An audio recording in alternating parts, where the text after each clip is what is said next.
Salut les amis, bienvenue dans le Training Therapy Podcast, un podcast destiné à tous ceux qui ont soif d'apprendre et de se développer à travers des réflexions et des parcours inspirants. Je m'appelle Thomas, je suis kinésithérapeute et préparateur physique et je suis quelqu'un de passionné par le travail et par tout le développement personnel et physique lié à ce travail, que ce soit dans le sport ou dans l'entrepreneuriat. Dans ce podcast, je vous partagerai mes réflexions autour du sport, du travail et de l'entrepreneuriat, mais j'interviewerai aussi des acteurs du milieu sportif et du milieu de la santé qui auront des expériences pertinentes à vous partager. Je vous laisse découvrir le podcast du jour et je vous souhaite une excellente écoute. Les amis, bonjour à tous, j'espère que vous allez bien aujourd'hui. Je reçois vraiment l'invité principal que je voulais inviter depuis dès le départ. On n'a pas fait forcément dans l'ordre. C'était le premier sur ma liste, mais c'est pas le premier podcast qu'on enregistre. Vous savez de qui je veux parler parce que vous avez été beaucoup à nous le demander. Monsieur Jocelyn Chanet. Jocelyn, merci de prendre ton temps pour venir discuter avec moi. Il est tard, on enregistre un mercredi soir parce qu'on n'a pas réussi à bien se capter avant. Jocelyn, merci beaucoup. Pour ceux qui ne te connaissent pas, je te laisse te présenter. Qui es-tu, Jocelyn? Quel honneur, quelle intro tu me fais là, Thomas, c'est beaucoup trop. Écoute, Jocelyn Chanet, voilà, j'ai 29 ans. Après, qu'est-ce que les gens voudraient savoir?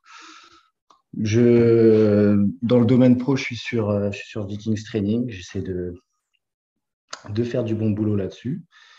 J'ai déménagé à Perpignan il y a peu. Voilà. Et puis écoute, je kiffe bien sur place là. Je suis vraiment bien. Voilà. Voilà Pour ceux ma qui ne petite connaissent intro. pas, c'est quoi Vikings Training? Ah ouais, on commence direct dans le vif du sujet. Ah bah mec, attends, tu me parles de Vikings Training. Moi, je connais, tu vois, parce que je suis dans le Drakkar, mais les autres, ceux qui ne connaissent pas. Écoute, c'est un groupe d'entraînement. Voilà. J'essaie vraiment de sortir les gens de l'optique programmation quand ils en parlent. Pour moi, ça ne s'arrête pas à ça. C'est ce que j'essaie de faire valoir.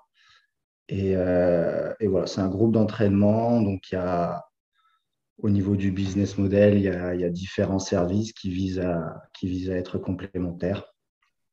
Donc, il y a du service spécifique pour les compétiteurs. Après, il y a des services qui amènent les gens à pouvoir un peu plus tendre au service compétiteur. Et après, il y a aussi un espèce de free access, entre guillemets, où c'est des programmes avec des spécialistes que les gens peuvent prendre sans forcément avoir de suivi. Voilà. Puis après, on va dire que de manière globale,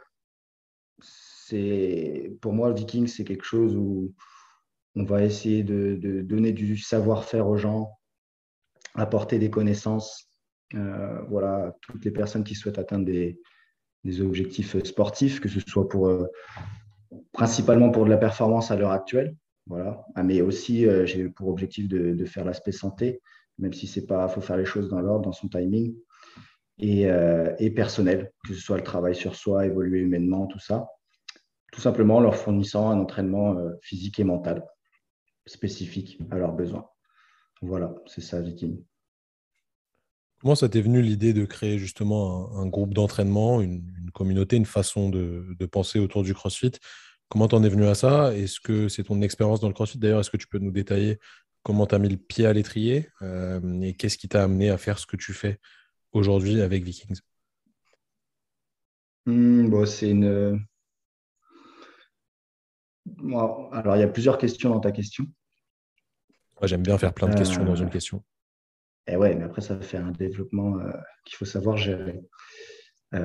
Alors, on va dire que j'ai vraiment adhéré au CrossFit. En fait, tout a commencé avec l'entraînement fonctionnel.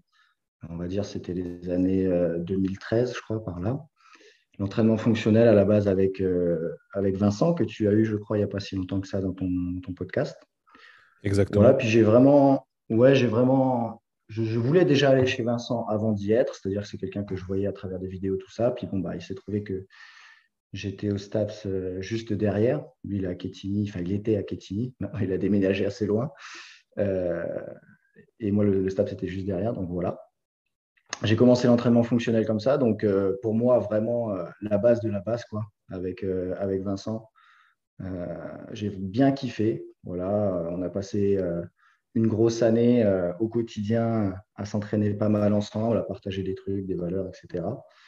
Et puis suite à ça, en fait, Vincent avait une vision un peu, allez, il faut qu'il l'assume, mais cirque du CrossFit à l'époque. Voilà, pour lui, c'était le cirque. Donc, je ne m'étais pas forcément directement intéressé, même s'il y avait déjà une salle à Dijon à l'époque. Et, euh, et puis, de fil en aiguille, en fait, je suis parti au Canada.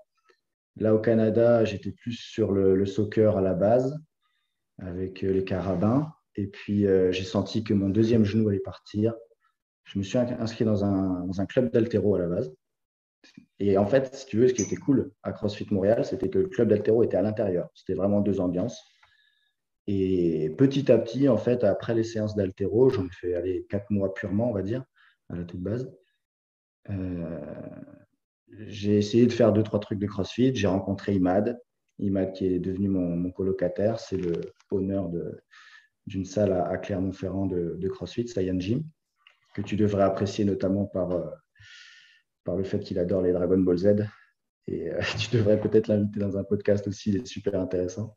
On pourra parler Et de DBZ et de CrossFit. ah, ben là, mec, c'est simple, il mate dans le métro. Je pouvais lui demander résume-moi DBZ en 1 minute, 10 minutes ou 30 minutes. Et il était capable d'adapter son discours dessus. Bref, tu ne trouveras pas plus fan que lui, c'est sûr et certain. Je t'invite à t'y mesurer. Voilà. Et bref, j'ai rencontré Imad et puis il m'a mis un peu le pied à l'étrier, il m'a invité aux Open, à faire les French Rodents. Je me suis rendu compte que je ne savais pas faire de toast to bar d'affilée, je ne savais pas faire de DU, etc. Puis voilà, quoi, là, ça m'a vraiment intéressé. Donc, je me suis mis au CrossFit au Canada. J'ai passé mon level 1 là-bas. Et en fait, j'ai eu une proposition pour venir travailler et être head coach à CrossFit Limoges. Et puis, ça a commencé comme ça. Voilà, je suis retourné en France et finalement, j'ai atterri à Limoges. Et c'est là, en fait, que je me suis rendu compte que j'avais vraiment envie de créer quelque chose aussi pour moi à côté. Donc, je travaillais toute la semaine à CrossFit Limoges. On avait deux, trois autres projets aussi. Et puis le week-end sur Viking. Ce qui fait que l'emploi du temps était assez chargé. Et puis, ça s'est créé comme ça. Il y a eu une petite équipe de départ. Voilà, toutes les personnes qui avaient envie de se dépasser encore un peu plus, qui avaient envie de mettre un peu plus de temps sur ce domaine. Et on a bien kiffé. On a créé un petit groupe qui a rayonné, je pense. Et puis ça s'est fait naturellement, quoi, en participant à des compétitions. Après, il y en a d'autres qui sont venus dans le groupe, qui nous ont rejoints à des camps vikings, etc. Et puis il m'est venu l'idée, bah, tout simplement, de lancer quelque chose de plus grand, quoi. On va se remettre un petit peu sur le côté sportif pour commencer, même si tu sais qu'on va pas parler que de ça, évidemment. Toi, à la base, tu faisais du foot, du coup? Ouais, à toute base, j'ai fait 16 ans de foot, ouais. Ouais, ouais. J'ai fait Et ça a 16 ans. donné quoi, du coup, ta première séance d'haltéro à... Enfin, je pense que tu en as fait un tout petit peu avec Vincent d'une manière un peu différente de Euh, l'haltéro traditionnel, mais à Montréal, ça a donné quoi, la première séance d'haltéro? Alors en fait, l'haltéro, ça m'est venu à la toute base de chez Vincent parce qu'il avait invité un ancien haltérophile qui s'est mis au CrossFit d'ailleurs. Il me semble que si je ne me trompe pas, c'était Markus Krummer, un Allemand. Il l'avait fait venir et j'avais bien kiffé. Après, je me suis mis à regarder toutes les vidéos de Klokov. Enfin bref, du coup, j'avais commencé un peu chez Vincent, mais vraiment, enfin, tu verrais ce que je faisais, c'était immonde. Je pourrais t'envoyer des vidéos de snatch où je pars les fesses en l'air, le dos rond, etc. Juste pour resituer ceux qui connaissent pas forcément Jocelyn, je vais pas faire le suceur en disant ça, hein, c'est vraiment ce que je pense. Tu es une des personnes quand je te vois lifter, alors tu fais plus beaucoup d'haltéro maintenant, mais quand je vois tes vidéos où tu bouges avec des barres, je trouve ça juste artistique, tu vois. Certes, t'es pas un athlète olympique en haltéro, Ah non, mais non, tu es non, quelqu'un, techniquement, pour moi, c'est... Après, tu as des leviers assez oui, spécifiques, oui, hein, mais c'est sûr, faut pas s'en euh, cacher. Ouais. je pense pas que tu bougeais comme ça au départ, comme quoi tout est atteignable, on va dire, parce que tu as pour moi un sacré niveau. Encore une fois, je ne fais pas le suceur parce que c'est toi. C'est vraiment ce que je pense. Du coup, j'aimerais comprendre ce travail que tu as réussi à faire pour en arriver là. Parce que si tu me dis à la base, tu fais du foot, franchement, on voit les footballeurs de base, je suis pas sûr que ce soit des grands Ouais, ouais. haltérophiles, quoi. Non, mais j'ai jamais été un footballeur, en fait. Moi, je me considère juste comme un gars qui aimait le ballon rond. Vraiment, hein, j'ai pas peur, je m'en Oh, fous, hein, mais quelle phrase incroyable. Non, non, non, j'ai vraiment pas peur de le dire ça parce que je l'ai ressenti tout le long voilà, ma carrière, entre guillemets, de footballeur. Vraiment, moi, si tu veux, j'étais un gars, j'étais fan de Ronaldinho, voilà, et j'aimais le ballon rond, Chaud. j'allais dans mon jardin et c'est tout, tu vois. Après, le reste, c'était juste un moyen de l'exprimer, mais absolument pas une finalité en soi. Voilà. Et si tu veux, quand j'allais à l'entraînement, j'étais toujours. Euh, je n'étais pas du tout dans l'esprit foot, en fait. J'adorais le partage, tout ça, bien sûr, hein, mais je n'étais pas du tout dans l'attitude du footballeur, on va dire un petit peu cliché. Euh, voilà. Et j'étais toutes les séances de Cyril Mondéjar, il s'appelait à l'époque, qui faisait sur la prépa physique, je les bouffais, quoi. Plus il mettait de plots, plus il mettait de coups de pelle, de cerceaux, de machin, plus j'étais. Alors que tous les autres, ils se cachaient derrière un arbre pour ne pas faire des séances, quoi. Et voilà. Et je pense que c'est venu comme ça. Enfin, je pense que c'est juste quelque chose. Après, l'altéro, ça s'est fait en Dynamo Club, ça s'appelait donc, à CrossFit Montréal. Donc, je me suis rendu compte que je faisais pas mal n'importe quoi.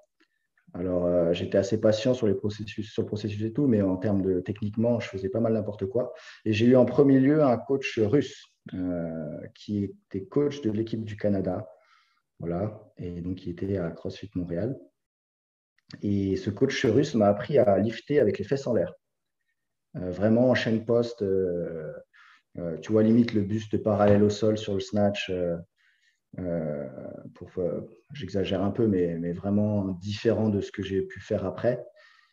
Et voilà, il m'a appris pas mal de choses, plutôt au niveau discipline, en termes d'entraînement. Voilà, les entraînements d'haltéro classiques. Mais ce que j'aimais bien, c'est qu'il n'y avait pas un bruit. Personne ne passait devant quand tu liftais. Voilà, puis je pense que c'est un bagage d'apprendre l'haltéro comme ça parce que tu comprends en fait l'exigence que ça impose et la patience aussi. Et quand tu apprends ça dans une salle d'haltérophilie, de CrossFit, pardon, bien souvent, tu le fais un peu à la va-vite parce que c'est une modalité parmi tant d'autres, entre guillemets, parce que les cours durent 1 heure, parce que ci, parce que ça. Et là-bas, non, des fois, tu ressors 3 heures après et puis tu as fait peut-être que 2 exercices, au début en tout cas. Et voilà, et c'était vraiment un coach charismatique et il m'a donné l'envie de donner de l'importance au mouvement. Et, et ça s'est fait comme ça. Voilà, mais j'ai toujours, je pense, bougé pas trop mal au clean. Mais après, au snatch, au début, c'était quand même assez brouillon. J'avançais beaucoup les pieds. J'avançais des fois de 15-20 cm, quoi. Ouais, une petite grenouille, quoi. Oui, voilà. Et après, ce qui fait que tu apprécies, par exemple, quand je fais de l'haltéro. Alors oui, j'ai 0 niveau, hein, tant comparé au crossfitter, à ce qui se fait maintenant, c'est vraiment bas. Alors peut-être que tu Mais t'entraînes pas énormément aussi actuellement. ah oui, non, mais le Remets les snatch, choses dans leur contexte. on va pas rentrer dans les détails, mais le snatch, j'en fais une fois tous les 4 mois, par exemple. Enfin bref, le jerk, tu connais mon histoire aussi. Donc voilà, c'est comme ça. Euh, je- et j'en viens aussi à une question que je pense que tu voulais me poser, c'est quoi pour toi un bon crossfitter? C'est quoi pour Et toi un bon crossfitter, Jocelyn? voilà, merci Thomas. Euh, c'est avant tout une bonne intelligence motrice. Voilà. Et je sous-entends, et c'est pour ça que j'en viens à l'haltéro, à la gym, à tout en fait. C'est ta capacité à apprendre vite, enfin à comprendre et à t'adapter au mouvement en fonction de tes bras de levier, tes points forts, tes points faibles, etc. Bouger économiquement, mais aussi savoir tout mettre dans un mouvement, que ce soit un lift, que ce soit une position à maintenir en gymnastique ou autre. Et c'est ça pour moi la qualité primordiale d'un crossfitter. Souvent on se dit, tu vois, j'ai encore eu l'exemple il y a 2 semaines, j'en parlais avec quelqu'un qui me dit, ah lui il est fort, suffirait juste qu'il bouge un peu mieux et il pourrait être vraiment pas mal en crossfit. Je dis, bah, ça fait combien de temps qu'il fait du crossfit? Ah, ça fait 2 ans. Je dis, mais non, là c'est fini. Je dis, enfin, tu vois, en soi, pour moi, je préfère qu'un crossfitter soit plus faible, mais qu'il ait vraiment une conscience corporelle élevée, plutôt qu'il ait des qualités de force plus développées, mais qu'il n'ait pas de feedback vraiment sur ce qu'il fait. Parce que le CrossFit, il y a beaucoup trop de modalités différentes. C'est un sport chronophage parce que du coup, on sait très bien que ce qui fait la différence à un moment donné, c'est quand même le kilométrage que tu vas mettre dans cette modalité. Donc, si tu passes ton temps à,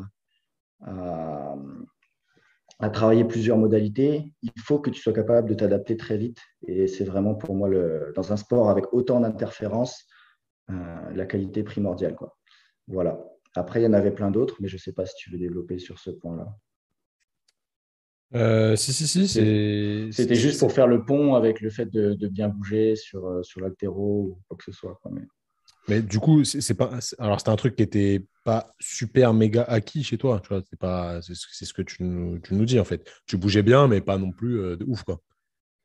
Parce qu'arrête de J'étais faire le modeste. déjà. Aujourd'hui, tu bouges très bien. Ne mens pas. Non, pas sur le snatch. Je ne bouge plus bien. J'ai bougé. À une époque, en 2014, c'est là où je bougeais. Non, 2000, non, pas 2014, je dis des bêtises. 2016, après 2 ans d'haltéro, ou ouais, 1 an et demi ou 2 ans d'haltéro, c'est là où je bougeais le mieux. C'est là où j'ai fait pour moi le plus beau snatch de ma vie. Alors, Mais les, voilà. les amis qui écoutaient et qui connaissaient Jocelyn, vous savez qu'on va venir là-dessus justement parce que ça rayonne vis-à-vis de ce que tu dis. Tu es un perfectionniste, on va pas se mentir. Ouais, Vis-à-vis vraiment. de toi-même, vis-à-vis de ton travail, vis-à-vis des gens que tu entoures. Et c'en est l'exemple même. Tu n'es pas satisfait d'un truc que 99,9% des gens jugeraient bien. Bref, ce sera la fin de cette question-là parce que je sais que tu vas me répondre non encore. Du coup, tu te mets à l'haltéro, tu te mets au CrossFit, tu me parles de bien bouger, etc. Qu'est-ce qui t'a vraiment fait aimer le CrossFit dans le sens où il n'y a pas que bien bouger et faire des choses différentes. Il y a vraiment aussi cet aspect énergétique qui est très important et qui te met à mal de temps en temps. Évidemment, tu te mets mal à la fin d'une séance parce que tu te fais du mal en te faisant du bien potentiellement. Alors, pas tous les jours parce que on sait que c'est pas comme ça que ça marche sur le long terme. Est-ce que ce genre de choses, ce genre d'efforts, tu aimais vraiment les WOD type CrossFit, tu aimais ça à la base ou c'est quelque chose qui était difficile pour toi et que tu as appris à aimer ou vraiment c'était pareil, inné, un truc que tu kiffais sur le moment dès le départ? Non, j'aimais vraiment le CrossFit pour l'aspect variété, l'aspect arriver à maîtriser plusieurs choses, à apprendre à t'adapter, ton corps et ton esprit, à diverses modalités, diverses fatigues. C'était ça que j'aimais à la base, mais clairement, je préférais largement les skills. Voilà, on va pas se mentir, les skills bien bougés, tout ça, je préférais ça à me mettre une pilule sur un Metcon. Mais par contre, j'ai toujours eu cette capacité à mettre du stress assez élevé quand il s'agissait de faire des votes de qualification, des compétitions, qui faisait que j'avais un niveau complètement différent de celui d'entraînement. Alors, je ne dis pas qu'il était élevé, hein, je dis juste que le gap entre ce que je faisais à l'entraînement en termes de Metcon et quand il y avait un stress supplémentaire était assez élevé. Donc, j'avais une capacité à me suicider, entre guillemets, tu vois, euh, assez forte. Et du coup, voilà, pour te dire, c'est simple, hein, franchement, la première année, 1 an et demi de CrossFit, j'ai quasiment vomi à chaque fois que j'ai voulu faire un WOD de qualif ou autre. Mais vraiment, hein, j'ai vomi au moins, je sais pas, 40, 50 fois, quoi. Donc Et ça, je pense que c'était plus quelque chose de mental. Voilà, la capacité à ne pas écouter ton corps, à faire taire ton corps.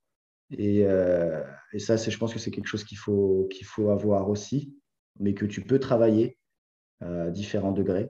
Ça dépend. Ça dépend, par exemple, si tu es un athlète. Alors, je vais beaucoup digresser, hein. C'est ton rôle, Thomas, de me c'est remettre à chaque fois sur le chemin. c'est très bien parce que tu vas dans mon sens, c'est parfait. Mais si tu as un athlète, pour en venir sur le deuxième point, on avait dit le premier point, c'était l'intelligence motrice. Le deuxième point, ça va être donc, tout ce qui est santé mentale, etc., gestion émotionnelle, équanimité, être capable de l'autonomie dans la gestion, en fait. Parce que si tu veux parler de CrossFit plus largement, pour moi, c'est ça que ça apporte le plus et qui fait le point commun entre toutes les personnes qui font du CrossFit, que ce soit du fitness enthousiaste ou compétiteur. Et donc, la force mentale, être un chien de la casse et vraiment avoir du chien, quoi. C'est ça que j'aime avec le CrossFit. Mais si tu as quelqu'un à distance, on va dire que tu entraînes quelqu'un à distance, il faut qu'il l'ait plus ou moins tout seul, de base, on va dire. Si tu as quelqu'un en présentiel, tu peux lui apprendre. Voilà. Et c'est d'ailleurs ce que disait Ben Bergeron qui m'avait un peu, qui avait au début dissonné, en fait, on va dire, chez moi. C'est qu'il avait dit que s'il avait quelqu'un à choisir entre la qualité de avoir du talent ou être un chien de la casse, entre guillemets, après, ce n'était pas le mot exact, il choisissait celui qui avait du talent parce qu'il arrivait à le rendre un peu chiant. Alors que de base, tu te dis plutôt l'inverse, tu vois. Tu te dis, il faut vraiment avoir du chien à la base pour devenir un bon crossfitter. Mais voilà. Est-ce que Mais pour répondre à ta ouais, question, excuse-moi, parce que je me rends compte que je digresse beaucoup. Pour répondre à ta question, j'ai toujours eu la capacité à m'adapter et on va dire que je pense que j'avais beaucoup moins de qualité en termes énergétiques, etc. Mais tu sais, cette façon d'arriver à ressentir quel groupe musculaire tu utilises, comment gérer ta respiration, comment adapter ton pacing en plein WOD, toutes ces choses-là, en fait, cette capacité à être lucide, en fait, ouais, tu étais pendant que tu fais. intelligent dans l'effort, quoi. Oui, c'est un grand mot, mais c'est ça, ouais. Est-ce que on a parlé pas mal de mental, etc., de réussir sur les votes de qualif à outrepasser ce qui peut te bloquer souvent au niveau de la tête. Est-ce qu'il y a des gens qui t'ont aidé là-dessus? Est-ce que tu as réussi à t'améliorer sur ces points-là tout seul? Est-ce que c'était inné? Est-ce que tu as suivi des trucs? Je sais que c'est une partie qui t'intéresse beaucoup aussi, tout cet Ouais. entraînement-là pour tes athlètes. Moi, ça me passionne personnellement. Donc, comment tu as réussi à te faire débrancher le cerveau sur ce genre de WOD, quoi? Débrancher le cerveau, ça non, c'était quelque chose qui était inné. Je pense que il y a beaucoup de gens qui commencent le CrossFit avec quelques casseroles. Et tu vois, c'est ce qui fait qu'ils ont ce goût un peu. Enfin voilà, des fois quand tu te prends une cartouche, tu te dis pourquoi je fais ça. Ils ont ce goût un peu inné du dépassement. Je pense ils ont rencontré des contraintes assez élevées dans leur vie, peu importe le domaine. Et du coup, c'est quelque chose qu'ils arrivent à transférer et à voir l'intérêt avec le CrossFit parce qu'ils se disent maintenant, c'est moi qui choisis la contrainte et je vais apprendre à la maîtriser. Et, ça, je l'ai toujours eu du coup par mon passé. La capacité à me dire, OK, là maintenant, tu fermes ta gueule et tu fais ce qu'il y a à faire. Donc, entre guillemets, cette force mentale, parce que pour moi, la force mentale, voilà, c'est quelque chose, on t'impose une contrainte assez élevée et tu la surmontes, mais ça ne veut pas dire que tu sais te gérer. Ça dissocié de la santé mentale. Et la santé mentale, c'est vraiment le quotidien, la capacité à embrayer, débrayer, se gérer émotionnellement, se recentrer plus vite, etc. Et ça, pour répondre à ta question, c'est quelque chose que je n'avais pas. Et du coup, alors moi, je n'ai pas peur d'en parler. Hein. Pendant mon adolescence, j'ai fait du psy. Voilà, j'ai fait du psy, notamment pour des raisons dans d'autres domaines. Et après, franchement, je me suis dit, mais en fait, pourquoi pas développer ça? Parce que enfin, en termes de développement personnel, quand on parle à quelqu'un pour qui c'est son métier et qui le fait bien sûr, parce qu'attention, comme dans tous les métiers, il y a des bons et des mauvais. Ben voilà, je vais développer cette branche-là. Et du coup, je me suis toujours un peu dissocié de l'image, travailler sur le côté psy ou mindset ou autre, avec tu as un problème en fait. Je me suis toujours dissocié de ça, je ne me suis jamais inquiété. C'est pour ça d'ailleurs que tu vois, je t'en parle comme ça. Euh, Parce que pour moi, la plupart des gens, ils feraient bien de vraiment s'intéresser à ça parce que c'est une vérité ultime. Quoi. Avoir une bonne santé mentale, enfin, personne ne peut arrêter son discours interne, tout le monde entend sa petite voix. Quoi. Donc autant devenir bons amis, quoi, on va dire. Et bref, et du coup, j'ai travaillé avec des psys plus globaux comme ça. Ensuite, une psychologue du sport à Limoges. Voilà. Mais on n'a pas trop. On s'est rendu compte voilà, qu'il fallait encore plus bosser sur tout ce qui était introspection globale et spécifique avant même de parler tu vois, de sport ou quoi que ce soit, parce que la prépa mentale sur un château de cartes, ça sert à rien, quoi. Voilà, c'est bullshit. Et après, j'ai travaillé avec Julien Souton. Donc là, je me suis pris un peu au jeu de l'athlète qui voulait rentrer dans la prépa mentale. Julien Souton, qui est un préparateur physique à Limoges et qui s'occupe principalement de cyclisme, de Formule 1, etc., de golf. Voilà, des sports où ça joue énormément. Et j'ai eu la chance d'avoir un créneau avec lui parce qu'à la base, il prend quand même des sportifs assez élevés. Et moi, c'est juste parce que j'avais une connaissance. Et puis voilà, juste on a fait pas mal de visio, tout ça. Et j'ai bien aimé tous nos échanges. Et puis j'ai toujours énormément réfléchi là-dessus. Voilà, pour moi, je suis en quête de sens. Euh, pour moi, de base, je préfère prendre mon temps, tu sais, voilà, perdre du temps, avoir l'impression de perdre du temps à réfléchir à tout ça pour reculer d'un pas pour mieux sauter derrière. Et je veux vraiment savoir pourquoi je fais les choses. Je suis obsédé par ça. Je veux savoir pourquoi je fais les choses parce que je sais qu'à partir du moment où je le sais, derrière, la résilience que tu auras sera vraiment naturelle et pérenne. Et c'est ce qui est en train de se passer, quoi. Là je suis. Après, je pense que c'est toutes les personnes qui arrivent à l'étape de la trentaine, sans rentrer dans la caricature, connaissent plus ou moins cette étape-là. Mais c'est comme quoi, enfin voilà, en fait, ça dépend. Moi, pour moi, c'est pas une histoire de trentaine ou autre, ça dépend comment on t'a éduqué et à quel point on t'a éduqué sur la santé mentale, à quel point les choses ont été naturelles pour toi à la base. Euh, il y a des gens qui partent plus loin que d'autres. Voilà, donc il y en a certains qui ont un côté manuel beaucoup plus élevé et c'est ça qui est dur, c'est quand c'est manuel que tu n'as pas l'impression de faire ça naturellement et tout, mais que tu sais que tu veux que ça évolue comme ça. Donc tu le fais manuellement au début et au fur et à mesure, ça devient de plus en plus naturel. Tu te rends compte que tu deviens le personnage que tu voulais être et voilà, et c'est ce qui se passe. À force de s'intéresser à tout ça, je trouve beaucoup de logique moi-même dans ce que je fais et pourquoi je le fais. Et là, clairement, j'ai jamais autant kiffé ma life que maintenant, quoi. C'est exceptionnel ce que tu viens de dire. Alors, je reviens sur le fait que tu as vu un psy, etc. Tu parles à un mec là qui a vu un psy à 6 ans. Donc, tu vois, il n'y a pas de. Mmh. Moi, je Check ça, juge, poto. je juge absolument pas ça. Au contraire, je pense que Ouais. tout le monde devrait faire un travail là-dessus pour les bonnes raisons, évidemment, pas pour les mauvaises raisons, mais c'est toujours intéressant. Tu es en train de recouper ce que je répète tout le temps, en fait. Il faut se trouver soi-même pour kiffer ce que tu fais, pour comprendre qui tu es, déjà. C'est plus Mmh, important mmh, que le mmh. sport. Et si tu as compris qui tu es, tu comprends pourquoi tu fais tel ou tel sport et pourquoi tu le fais dans telle ou telle optique. Et surtout, qu'est-ce que tu veux faire de ta vie et qu'est-ce qui te fait kiffer dans la vie. Toi, aujourd'hui, tu as trouvé ton créneau. Je vais te poser la question, du coup, pour rebondir sur ce que tu as dit. Pourquoi tu as lancé Vikings Training et toute cette aventure qui prend voilà, du galon de plus en plus et qui te demande énormément de temps. Tu vois, là, tu fais pas.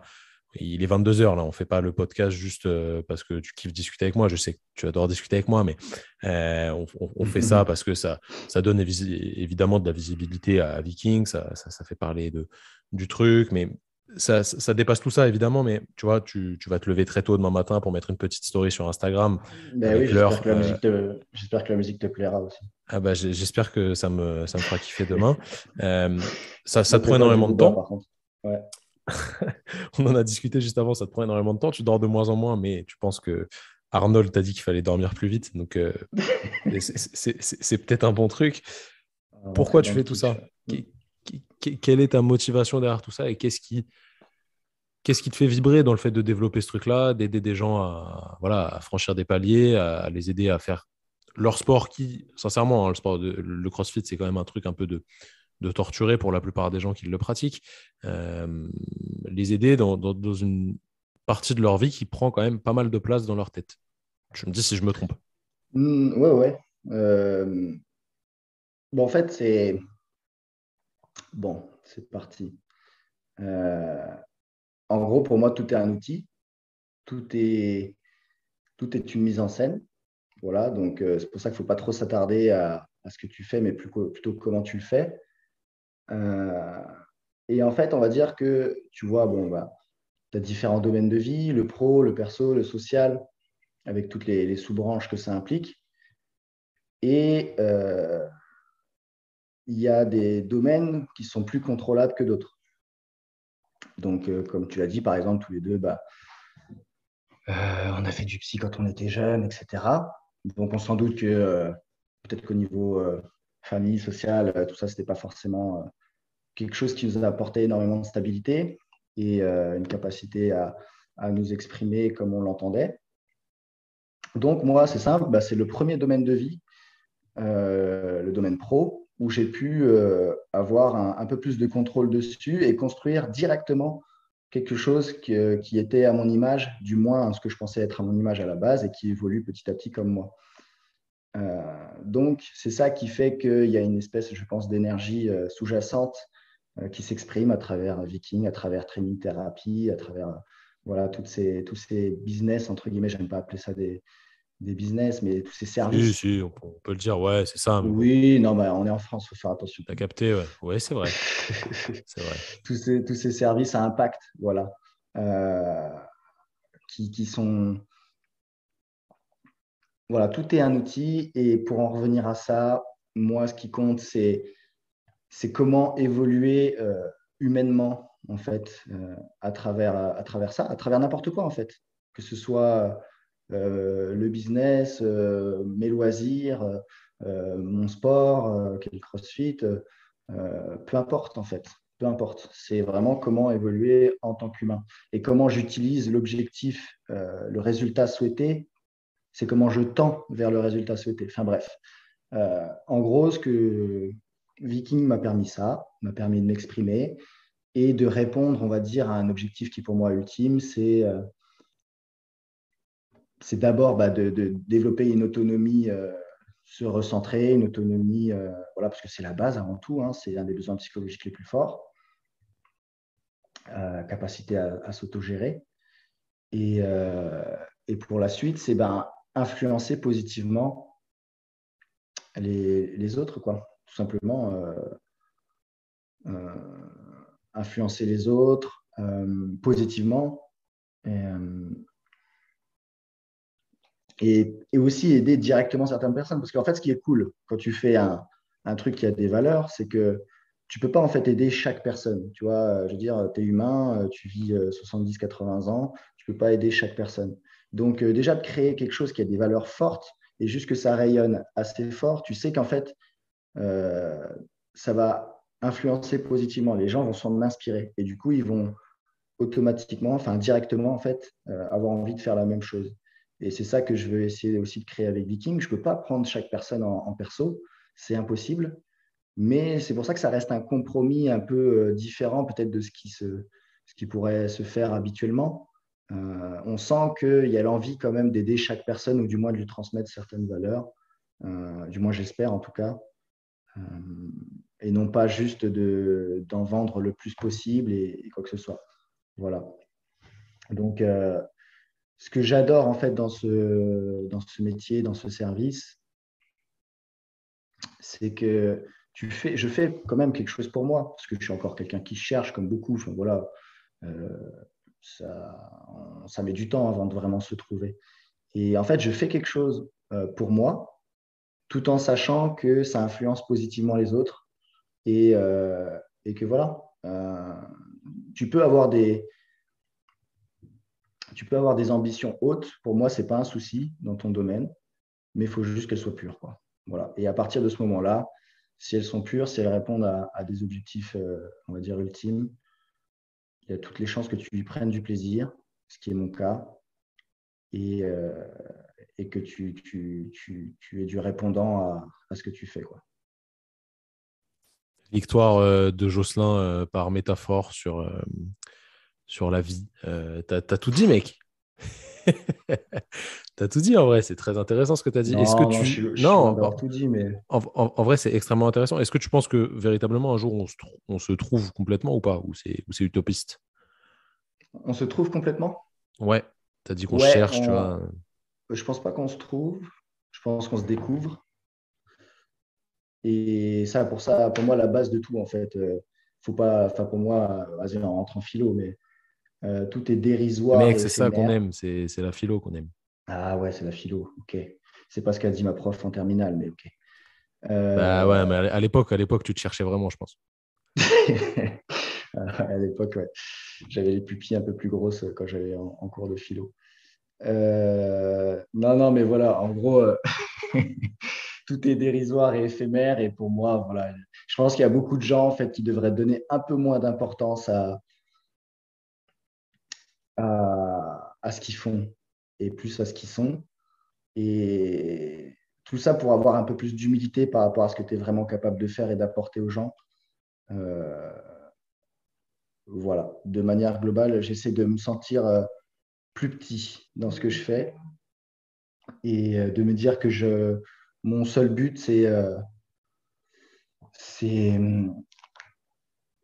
de répondre à une mission de vie, tu vois, globale, à répondre à la source. Alors, je ne suis pas croyant, quoi que ce soit, tu vois, mais je veux juste, je veux pas être le meilleur, en fait. C'est ça, en fait, les gens, ils ont, bon, voilà, on va pas revenir sur la société, etc., la concurrence, tout ça, mais Si, si, on va y revenir, c'est important. ok.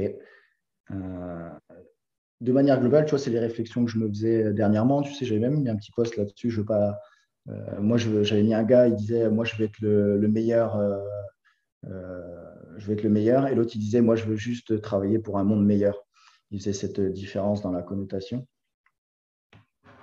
Et, euh, et moi, c'est ça, en fait, vraiment. Au début, tu sais, j'avais ce côté un peu orgueilleux, que ce soit dans tous les domaines, hein. Voilà, un peu rage, un peu animal.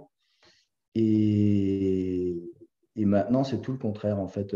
Plus j'avance et que je travaille sur moi, moins je donne d'importance à ce que je peux ressentir. En fait, j'essaie juste de. Pour moi, j'ai pas de concurrence, quoi. Maintenant, mon seul adversaire, c'est la distraction et la fainéantise. Voilà.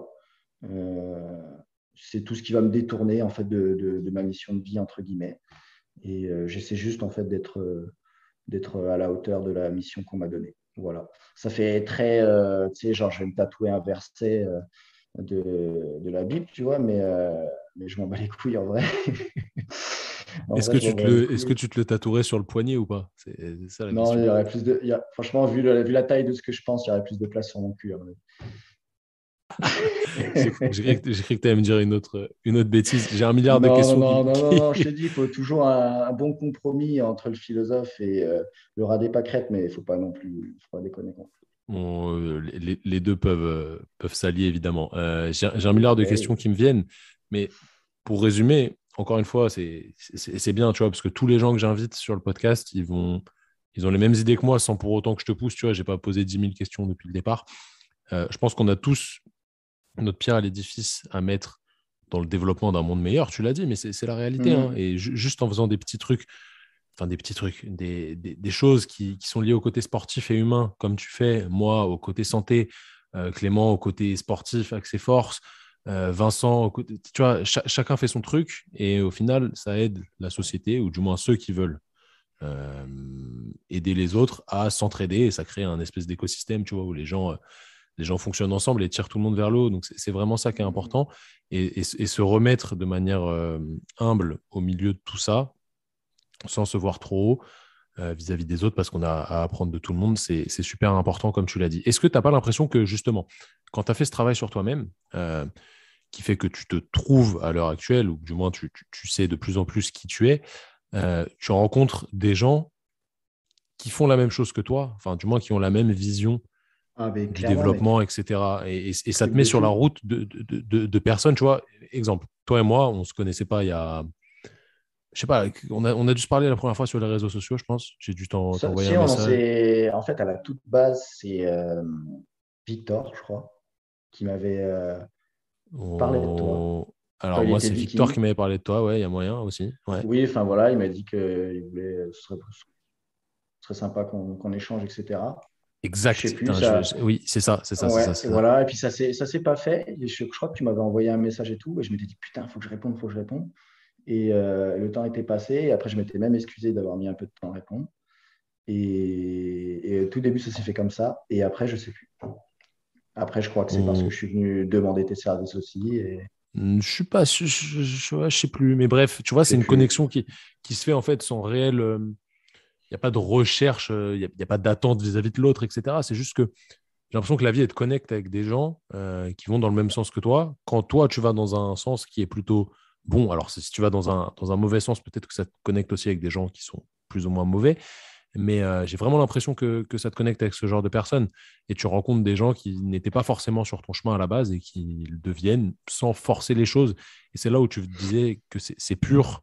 J'ai l'impression que ça aussi, c'est pur. Je sais pas ce que tu en penses, mais moi, la vie, du moins, elle me met face à des gens que je rencontre qui font partie de ma construction personnelle. Et jamais on aurait pu se rencontrer à un autre moment, tu vois. On se serait peut-être pas entendu dans la façon dont je fonctionnais avant, etc. Ah oui, non, mais tout est un timing aussi, quoi. Mais non, mais je suis d'accord avec toi, tu vois. J'ai l'impression qu'il y a plein de trucs positifs qui se passent dans divers domaines de ma vie à l'heure actuelle. Peu importe, hein, perso, pro, social, tout. Même le côté familial, par exemple. Voilà, où maintenant j'arrive carrément à être proactif à travers ça. Euh, donc voilà, je pense que, comme tu le dis, à partir du moment où tu changes un peu tes propres lunettes, tu vois entre guillemets la vie à travers un rayon de soleil et là ça change tout quoi. Parce que du coup, bah, tu te rends compte, tu t'arrives à voir en fait, si tu sais un peu ce que tu veux, tu arrives à voir, ça chez l'autre et automatiquement bah, tu perds moins ton temps en fait. Et moi c'est vraiment ce que je ressens, tu vois, et c'est ce que j'adore avec Viking, quoi. Il y a toi et Simon, il y a Clem, il y a Kenneth, il y a bien sûr Antoine, Pierre Desmules et Benjamin Cara. Enfin, vous voyez, il y a tout le Viking staff qui est là et que, enfin voilà, tu vois, c'est ça qui est génial, c'est une petite famille, quoi. Et moi, je vois pas les choses autrement, en fait. Je veux dire, je suis pas là à compter mes jours de vie, tu vois, mais je sais qu'il ne nous en reste pas plus de 10 000, quoi. Donc, donc voilà, dans l'idée, enfin 10 000, si tu veux, si tu as à peu près la trentaine et que tu sais que tu vas vivre en santé jusqu'à 68 ans, on va dire, voilà, moi c'est l'âge que je me suis fixé, ben, ça fait à peu près 10 000 jours à vivre. Ah, ça fait déterministe, hein. Mais je veux dire, à un moment, quand tu as envie de profiter de la vie, il faut te mettre des claques dans la gueule et puis c'est tout, quoi. D'accord, il y a un mec à côté de moi qui s'appelle Simon là qui a dit qu'il allait vivre centenaire. Il est persuadé qu'il Ouais, mais il dit ça parce que 107 ans, hein, si vous l'entendez, parce que 107 ans. dis-lui que ça a rien, les poilus, tout ça, c'est pas parce qu'il a des poils que ça qui va faire en sorte qu'il va vivre plus de 100 ans. Ça n'a rien Apparemment, à c'est pas voir. parce que tu as des poils, Simon, que tu vas vivre plus de 100 ans. Voilà, d'après Jocelyn. Euh, je reviens sur un truc que tu as dit qui était très intéressant, enfin, qui du moins moi me parle énormément. Tu as dit que c'était important d'être autonome, de gérer cette autonomie.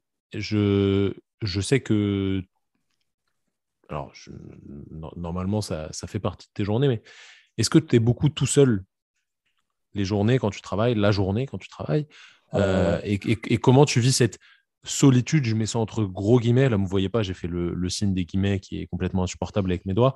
Euh, Comment tu vis cette solitude, cette autonomie? Est-ce que tu l'apprécies? Est-ce que tu l'apprécies pas? Parce que j'ai l'impression que chez les gens Ouais, ouais, actuellement, ouais. les gens n'aiment pas être tout seuls, tu vois, ça les dérange, ils ont besoin d'avoir quelqu'un à côté pour être stimulés, etc.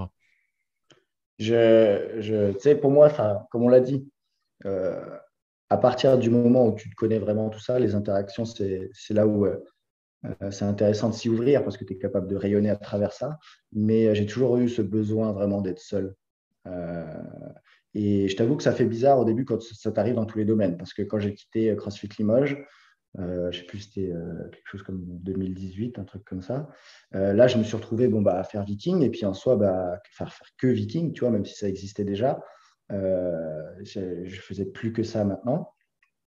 Et là, tu te retrouves chez toi, en fait. Ton lieu de travail, c'est chez toi, en plein hiver, tu vois, à Limoges. Et bon, voilà, tu es célibataire, tu es solo, tu as juste tes chats et c'est tout, quoi, tu vois. Et sinon, tout ton temps, c'est toi qui le gères maintenant. Et c'est vrai que tu es là un peu du genre, ah ouais, putain, comment je vais arriver à me foutre des coups de pied au cul au quotidien et me rendre compte qu'en fait, une fois que je mets les deux pieds au sol, j'ai plus qu'à faire deux pas et je suis à mon bureau, quoi. Et il n'y a personne pour m'imposer quelque chose ou quoi que ce soit. Et voilà, c'est là aussi où c'est pour ça qu'on met peut-être un accent, on colore différemment ce domaine de vie parce que ça nous a appris, c'est un outil aussi, quoi. Moi, je vois ça maintenant comme un outil pour upload ma discipline, pour ma façon d'entreprendre des projets, pour gérer mon temps, pour apprendre à mieux interagir avec des gens autour. Euh, voilà, c'est un objectif de moyen. Et je me suis servi du côté pro pour ça en premier. Et je trouve que c'est ça qui m'a donné une première force, entre guillemets, au niveau des domaines. Parce que le besoin d'autonomie, c'est le besoin psychologique pour moi le plus important, quoi. Si t'es pas équilibré, si t'es pas autonome, quoi. Tu peux pas être équilibré si t'es pas autonome, c'est impossible. Tu vas toujours, même dans tes relations, tu vas être un prédateur, en fait. Tu vas chercher des choses chez les autres que tu n'as pas construites en toi. Voilà, enfin, tu vas avoir peut-être de l'intérêt. Voilà. Moi, je veux devenir vraiment quelqu'un de désintéressé, pas dans le sens où je m'en fous, mais dans le sens où je fais les choses vraiment parce que j'exprime mes valeurs à travers ça. Et le reste, après, c'est comment les gens le reçoivent ou l'utilisent. Ça m'importe pas peu, mais moins en tout cas que si je n'avais pas fait ce travail-là, entre guillemets. Et voilà, la capacité à s'autogérer, à se recentrer, c'est toute la gestion émotionnelle qu'il y a autour, le développement de l'estime, surtout chez des gens, entre guillemets, comme nous, parce que ton estime, à la toute base, elle vient de tes parents. Donc, si voilà, si tu n'as pas eu l'impression de... Alors, je ne dis pas que j'ai eu forcément des mauvais parents, c'est pas du tout, mais voilà, si tu n'as pas eu ça naturellement, entre guillemets, ressenti ça naturellement, il faut que tu le construises. Et donc, il faut être proactif à travers ça. Et voilà, je pense que se retrouver seul, c'est important. C'est important. Au début, tu as, un vide. Voilà. Puis après, bon, bah, tu fais comme tout le monde, quoi. Tu commences à t'influencer positivement tout seul. Et puis, c'est là que tu découvres des choses. Et puis qu'après, tu as un certain degré de liberté qui te permet de prendre du plaisir à travers ça. Et puis, petit à petit, en fait, tu peux renouer un petit peu avec l'extérieur et puis t'exprimer sans te faire trop influencer, quoi. Qu'est-ce que tu donnerais comme conseil, tu vois, si je prends le cliché, hein, le crossfitter ou la crossfiteuse qui justement vit un petit peu au travers des autres, au travers des réseaux sociaux, qui, dès qu'il va faire une mauvaise performance, je mets ça entre gros guillemets parce que tout est à remettre dans son contexte, etc., il va se mettre dans des états pas possibles parce il est pas bien classé sur le leaderboard du WOD de sa box, etc. C'est des gens qui justement n'ont pas vraiment cette autonomie et ne se sont pas compris. Qu'est-ce que tu leur donnerais comme conseil de base pour essayer d'avancer un petit peu là-dessus? Eh bien, c'est tout simple, c'est qu'ils ont complètement, enfin, ils ont une vision faussée du CrossFit. Le CrossFit, c'est pour moi un sport qui peut, un peu comme l'haltéro, tu vois, qui te donne vraiment un retour direct sur ce que tu peux faire, et des fois certains sur ce que tu es, justement. Mais non, c'est sur ce que tu peux faire, parce que pas ce que tu es. Et en fait, ils ne perçoivent pas le CrossFit comme n'importe quel truc en fait que tu fais, peu importe le domaine, c'est un outil. C'est pas une finalité en soi, c'est juste une manière de tendre mieux vers ton évolution, ton développement perso, ton accomplissement personnel, quoi. Vraiment, c'est juste ça. Voilà, c'est pour ça que il n'y a pas besoin de faire les CrossFit Games pour kiffer le CrossFit, quoi. Vraiment, c'est vraiment quelque chose pour tout le monde. Euh, mais voilà, ça reste, pour moi, c'est un sport très riche en enseignement. Et donc, pour en revenir à ce que tu disais, c'est vraiment, ils doivent travailler sur leur perception du CrossFit. Euh, Pourquoi ils font ça? Et pour moi, bien sûr que tout le monde a ses raisons diverses et variées d'y arriver, de choisir le CrossFit comme un outil. Mais après, il y a l'outil en lui-même façonne aussi. Il faut comprendre comment fonctionne cet outil, quoi. Voilà. Bien sûr que chacun a son pourquoi je suis arrivé à cet outil, mais après, il faut comprendre l'outil. Et le CrossFit, c'est un sport très riche en enseignement. Voilà. Et justement, ce que j'adore, c'est que voilà, il y a plein de modalités différentes dans le CrossFit. Il y a plein de fatigues à gérer. Il y a plein Il y a un volume, c'est très chronophage, quoi. Il y a un volume très élevé. Si tu veux arriver à un moment, tu as un volume très élevé. Et encore une fois, hein, tout est relatif, mais c'est quand même un sport volumineux. Je veux dire, comme le triathlon est un sport plus volumineux que d'autres, voilà. Et c'est un sport à résultat direct qui te donne l'impression que la performance peut être, que c'est que la performance chiffrée qui compte, quoi. Voilà. Et pour moi, c'est comme toute chose, un outil de développement perso à la base, en fait. Parce qu'à partir du moment où tu te concentres sur les bonnes choses, tu développes une résilience naturelle, quoi. Et le but, c'est juste de comprendre un peu mieux cet outil, de changer sa perception, de se focaliser sur les bonnes choses. Et voilà, par le fait qu'il y ait tous ces, toute cette modalité de pratique différente, toutes ces fatigues à gérer, enfin bref, je vais parler RCT, mais tu t'en apprends beaucoup sur toi parce qu'on est tous limités par une chose, c'est par le temps. On va tous crever. Donc, à partir de ce moment-là, c'est comment tu occupes, tu rentabilises, tu optimises le mieux possible ce temps pour avoir de l'accomplissement, sentiment d'épanouissement, quoi. Et le CrossFit, en fait, c'est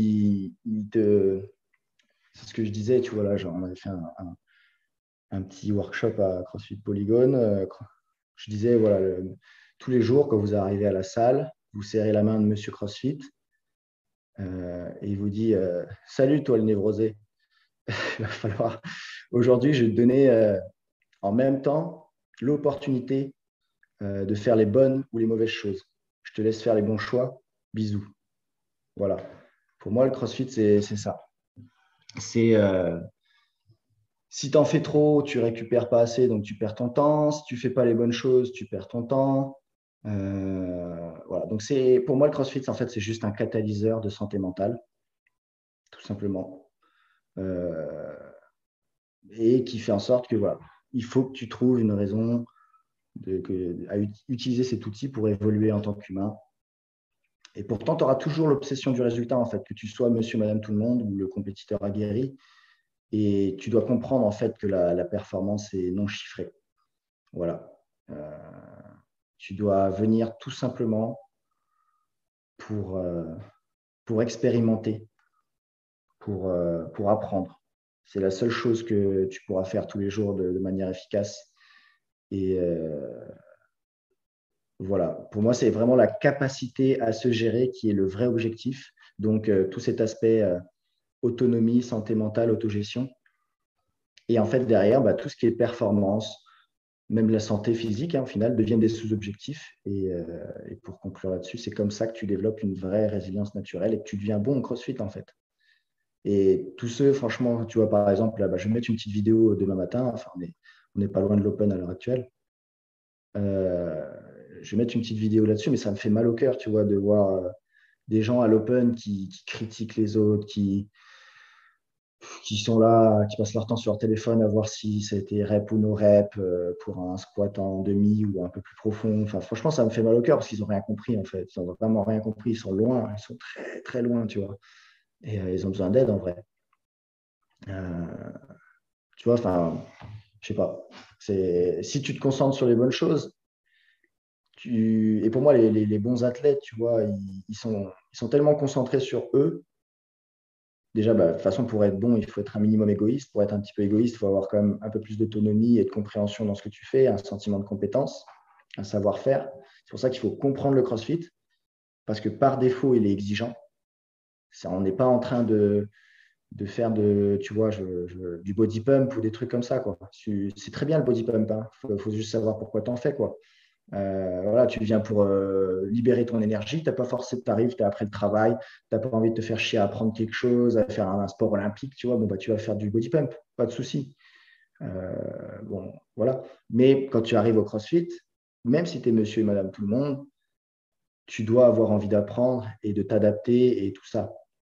Tu dois essayer de comprendre ce que tu fais, tu dois essayer de t'auto-gérer, tout ça. C'est vraiment important. Tu vois, c'est pour ça que les gens, même moi, quand je coachais monsieur et madame tout le monde à CrossFit Limoges pendant des années, ils ont toujours ressenti que je ne voulais pas faire d'eux des compétiteurs de tous les temps, bien sûr, mais ils ont ressenti ça, en fait, cette exigence qui était commune à tout le monde parce que c'est comme ça en CrossFit, quoi. Voilà, bien sûr, il faut prendre du plaisir, hein, je ne dis pas le contraire. Mais pour moi, le bien-être, il arrive par cette manière-là, quoi. C'est très intéressant ce que tu as dit. Tous ceux qui sont peut-être un petit peu dans ce cas-là, je vous invite à repasser ce passage pour bien capter ce qu'a dit Jocelyn. C'était marrant d'ailleurs la semaine dernière ou la semaine d'avant, je sais plus quand c'était, tu as mis un petit message sur le groupe Viking qu'il était peut-être temps d'essayer de faire autre chose cette semaine, de sortir, de faire du vélo, d'aller marcher, etc. Et que Ouais, s'il n'y avait pas autre chose que le CrossFit à faire dans la vie, c'était peut-être qu'il y avait un problème chez certains. c'est ça, c'est qu'en fait, il y a des gens, ils voient ça comme un exutoire. Et c'est ce que je disais aux adhérents de salle ici aussi, c'est que tu ne peux pas te permettre de voir le CrossFit comme un exutoire. Peut-être une fois ou deux fois semaine pour un adhérent de salle, tu vois. Parce que, bon, à un moment, voilà, tu n'es pas là forcément. Enfin, tu as des jours où tu as une capacité d'écoute qui est moins élevée en fonction de ta journée, de tes soucis, de tout ça. Mais on va dire 70% du temps, même un adhérent de salle doit être là pour apprendre. Ça ne peut pas être un exutoire, en fait. Si tu veux un exutoire, fais un truc plus simple. Qui te prend moins de jus, qui prend moins de nerveux, qui prend moins tu vois, tu dois, et surtout, alors, d'autant plus quand tu as un peu plus d'ambition dans un sport, on va dire aussi complet que ça, euh, tu dois avoir un exutoire dans un autre domaine. Alors, exutoire, ça ne veut pas forcément dire se mettre une cartouche, hein. Exutoire, ça peut être euh, faire de la musique, faire du chant, tu vois, ça peut être la famille, ça peut être les sorties, ça peut être, voilà. Et là, dans notre cas, c'était sortir, profiter de ton fitness, aller faire du vélo, pas calculer combien tu vas faire, etc. Tu sais. Et moi, j'avais tu vois, le ski de fond, là, j'en ai refait un peu dernièrement, et c'était vraiment ça, tu vois, ça, c'était mon exutoire. C'était retrouver, en fait, une envie de se rentrer dedans, mais naturelle, tu vois. J'y étais avec un pote, à la Clusa, là, en Haute-Savoie. Et on a commencé à faire du ski de fond, mais classique en plus, pas du skating. Et je sais pas, je me suis rentré, il me dit, mais qu'est-ce que tu fais? Pourquoi tu pars comme ça et tout? Je sais pas, j'ai envie de me rentrer dedans, tu vois, mais naturellement, parce que je kiffais, tu vois. Je kiffais, j'avais envie d'accélérer, de voir où est-ce que j'allais crever, tu vois. Enfin, c'était cool, tu vois. Et ça, c'est une fois que tu arrives à le retrouver comme ça naturellement, euh, c'est là que tu peux peut-être le transférer dans ton sport, quoi. Voilà, parce qu'au bout d'un moment, c'est ton sport, si tu veux perdurer, il faut savoir te renouveler. Et tu dois changer, continuellement faire évoluer ta perception des choses, parce qu'au début, c'est facile, la performance chiffrée va suffire, et après, c'est vraiment la performance non chiffrée qui va faire la différence. Et, euh, et à partir de là, il faut que tu trouves des nouvelles méthodes pour reprendre du kiff un peu dans ton sport qui est celui que tu pratiques le plus. Et c'est pour ça qu'il faut aller chercher ailleurs. Ouais.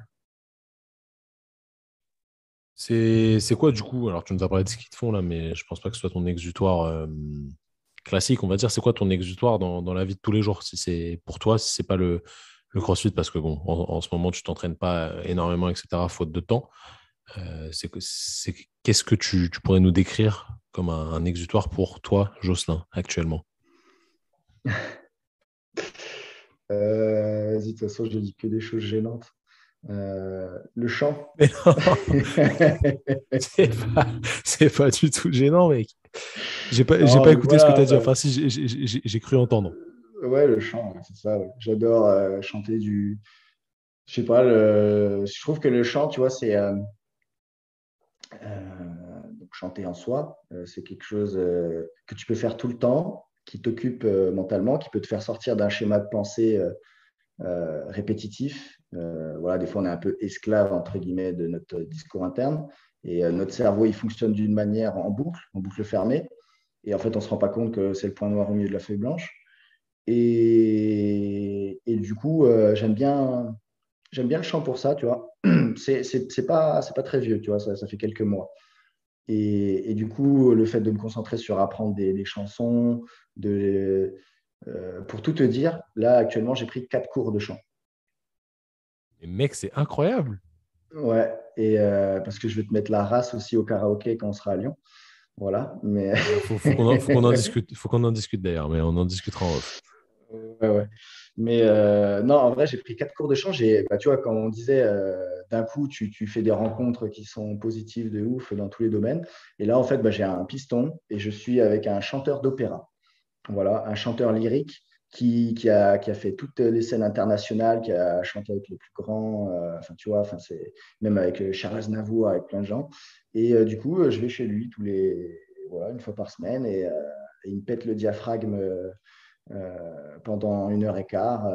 Pour te dire, au début, tu commences par faire que des exercices de respiration. Ça ne sert à rien d'apprendre à utiliser tes cordes vocales si tu ne sais pas utiliser ton soufflet, enfin, amener de l'air continuellement. Et voilà, et là, on est que sur le diaphragme, tout ça. Et après, c'est quelques petites vocalises, mais c'est absolument pas ce que tu crois, en fait. Tu penses quand tu arrives là-bas. Enfin, moi, je le savais, tu vois, mais la plupart, ils pensent que ça y est, tu vas chanter, genre ça va être The Voice et tu vas te mettre au pied du piano et commencer à chanter du Gilbert Montagnier ou à vouloir faire les gammes, les vocalises de Daniel Balavoine de A à Z, tu vois. Mais c'est pas du tout ça. Et c'est ce que j'aime bien aussi, tu vois, c'est ce que je suis venu chercher. Et vraiment, c'est ça, tu vois, enfin, je kiffe ça. Donc, tu vois, Antoine, qui est mon coloc à l'heure actuelle, il a un petit rictus. Mais au fond de Ouais, lui, il sait, tu il vois, sait. il y a un mec à côté là, pareil, on a parlé de lui tout à l'heure. S'il avait entendu ça, il aurait rigolé, tu vois, c'est sûr. Ouais, voilà, c'est ça. C'est pour ça qu'il faut pas se faire chier à l'expliquer, tu vois, il faut juste le vivre. Exactement. Et Ouais. est-ce que toi-même, alors là, si c'est pas le cas, tu vois, c'est vraiment que tu es en paix avec toi-même. Est-ce que tu te sentais genre un peu gêné, tu vois, au début Ah, quand j'ai tu as cru, j'ai cru commencé que tu allais me ça? demander d'en chanter une. Non, non, non, non, là, ce Si serait tu chaud fais là. ça, c'est vrai. Si tu fais ça, t'es vraiment Je fait suis un toi-même. bâtard, ouais, je suis un bâtard, c'est ça. Ah, je suis pas. L'autodestruction, ça ne me concerne pas. Ça me concerne plus, en tout cas. Du coup, est-ce que tu te Donc, c'était. sentais, est-ce que tu te sentais gêné? Est-ce que tu te disais, tu t'auto-jugeais ou pas du tout? Ou tu y allais vraiment en détente, en te Le disant non, chant? j'y vais parce que ça me fait kiffer, j'ai envie de faire ça, tu vois, je me lance et puis voilà quoi. Non, vraiment, moi, je suis un gars, j'ouvre mon esprit. Enfin, j'aime bien dire, l'esprit, c'est comme le parachute, ça marche mieux quand c'est ouvert. Et c'est vraiment ça, tu vois, depuis quelques années, tu vois, j'ai envie de m'ouvrir à vraiment tout. Pour moi, il n'y a aucune mauvaise raison de faire quelque chose, c'est comment tu lui mets du sens. Même s'il y en a un qui arrive, qui fait des figurines d'allumettes comme le dîner de con, j'essaierai de comprendre pourquoi il fait ça et voir à quel point il est passionné par ça et basta. Franchement, je m'en bats les steaks. Je m'intéresse à tout. Vraiment, il y a tout qui m'illumine, tu vois. Et le chant, bah, c'est rien, c'est que j'adore la pop rock, j'adore le rock alternatif, tout ce qui est britannique et tout, Phil Collins, Elton John, tous ces auteurs-là. Enfin, je suis vraiment sensible à tout ça. Booba aussi. Ouais, Booba, mais Booba, c'est l'ego trip. Booba, c'est le passé, le présent et le futur. Mais voilà, ça fait partie, on va dire, des racines, quoi. Bon, même si maintenant il fait juste du beurre, mais bon, voilà. Il fait du Et beurre salé même parce que il fait du beurre, c'est excellent. Ouais, ouais. Et voilà, on va dire que j'y suis allé. Je suis arrivé en face de lui, tu sais, il a vu un mec, bon voilà, je suis pas, je fais 87 kilos, tu vois, mais je veux dire, il a plus l'habitude de voir des profils différents, tu vois. Là, moi, j'étais tout rigide, tu sais, un peu hypertonique comme ça. Il s'est dit, qu'est-ce qu'il veut celui-là? Enfin bref, mais il était super sympa. En plus, on a beaucoup discuté, tu vois, de développement perso. Vraiment, encore une fois, c'est le dénominateur commun, tu vois. C'est pour ça que j'adore, tu vois, j'adore la performance, tout ça, mais vraiment, l'aspect développement perso, pour moi, il est tellement sain parce que c'est quelque chose que tu peux partager avec tout le monde. Et c'est pour ça que je tiens à développer mes compétences dans ce domaine parce que je tiens à être utile aux autres et pouvoir partager avec le plus grand nombre. Et tu vois, peu importe le domaine, c'est ça que tu arrives à mettre en lien. Et voilà, on a commencé à parler de ça. Et puis après, tu sais, il commence à te faire des exercices de respiration. Bon, ça va, tu vois. Il t'apprend Et d'ailleurs, il y a un truc qui me sert beaucoup maintenant quand je fais un peu des trucs aéro, tu vois. On veut toujours, tu sais, la respiration par le nez, tout ça. Mais lui, les chanteurs, bon, bah, ils respirent par la bouche et ils doivent pas. Ils doivent essayer de ne pas faire en sorte que ça s'entende. Ça doit être très rapide et efficace. Ils doivent avoir un bon volume d'air optimal, etc. Il m'a appris vraiment à utiliser mes viscères pour faire tomber un peu plus mon diaphragme naturellement. Et c'est quelque chose que je pense que je transmettrai aux Vikings qui ont envie de le mettre en place. Parce que c'est vraiment efficace. Voilà. Et même avec la bouche, tu vois, même si c'est un peu contraire, et c'est vrai que le nez est très utile, hein, on ne reviendra pas sur tout ce qui est mécanique, nerveux, etc. Mais voilà, c'est en tout cas quelque chose qui va être transférable. Et là, tu commences à faire tes premières vocalises après. Et donc, au début, il te met dans ta zone de confort, tu vois, qui pour moi allait de do à ré. Voilà. Mais après, il a commencé à me faire des octaves et tout et à monter en gamme. Et là, tu commences à sortir des voix, t'oses pas, tu sais, au début, parce que tu as trop l'habitude d'entendre des choses que tu as faites. Et en fait, tu te rends compte que tu es capable de sortir un peu de ça aussi. Mais il faut y aller franchement, en fait, tu vois.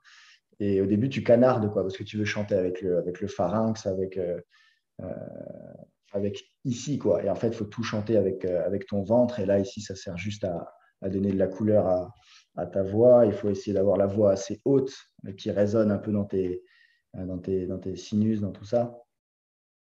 Voilà, non, franchement, c'est vraiment intéressant. Enfin, je pense que ce ne serait pas du tout intéressant si je l'avais fait avec quelqu'un d'autre que lui, qui lui est très exigeant. Et j'ai vraiment la chance de l'avoir. C'est pareil, c'est vraiment un piston.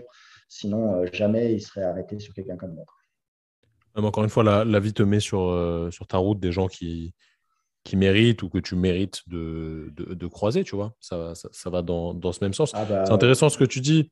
Je partage carrément ça, tu vois. Moi, je dirais mon exutoire, même si je ne l'ai jamais réfléchi comme ça, mais ce serait la musique, dans le sens où il faut toujours, toute la journée, que j'écoute de la musique. Si j'ai pas de la musique la journée, c'est pas possible, tu vois. Enfin, ça me perturbe fortement. Les jours où j'ai pas écouté de musique, je suis très perturbé, je pense. Je m'étais mis au piano l'année dernière avec une prof, mais là, malheureusement, c'est une excuse que je déteste, mais j'ai moins le temps, ou du moins, je prends pas le temps d'en jouer. Mais c'est quelque chose, voilà, qui te sort de ta zone de confort, qui était assez intéressant. Il faudrait que je m'y remette, évidemment, mais c'est toujours bien d'aller chercher des nouveaux skills qui sont très différents peut-être du terrain sur lequel on t'attend. Parce que se dire Jocelyn Chanet fait des vocalises avec un gars en travaillant son diaphragme, ça peut peut-être paraître bizarre pour ceux qui te voient faire du développé couché à 130 locks, mais voilà, c'est ça qui est super intéressant, tu vois, c'est que la vie, elle te permet de développer pas mal de choses que tu n'estimes même pas en fait de base, si tu te voyais peut-être il y a 5 ans, tu te dirais, mais mec, qu'est-ce que tu fais à chanter devant un gadjo là, dans un appartement, quelle idée, quoi. Donc, c'est ça qui est vraiment cool dans ce processus d'apprentissage sur soi-même. Et on peut aller très, très loin là-dedans. C'est toujours super intéressant. Pour revenir un petit peu à Viking et tout ce que tu fais autour, c'est quoi la vie actuellement là, de l'entrepreneur 3.0 Jocelyn, qui ressemble un petit peu à la mienne, dans le sens où on bosse pas mal à distance avec les gens, on bosse beaucoup de notre ordi, évidemment, beaucoup seul, en autonomie, de chez soi, de la boxe, etc. À quoi ça ressemble pour ceux qui se disent ah, vas-y, moi je veux trop faire ça, ça a l'air trop stylé. Est-ce que c'est glamour ou pas du tout? c'est-à-dire de faire notre métier en soi, d'avoir une société, quoi. C'est quoi ta vie? Qu'est-ce que tu fais de ta vie? Ça ressemble à quoi en fait? Ça ressemble à quoi? Mais ça ressemble à, à une routine que j'ai créée. Et tout le monde devrait faire ça tout simplement parce que non, je vais partir trop large.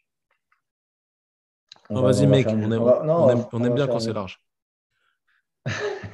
Arrête, arrête de rigoler. Non, mais quelle idée. Non, mais arrête de tendre des ponts comme ça. Euh, de manière générale, je me lève à 5h, 5h15 en principe. Euh, je me déplace à 6h, voilà, à la salle ou un peu plus, ça dépend. Mais mon objectif, c'est de encore reculer ça.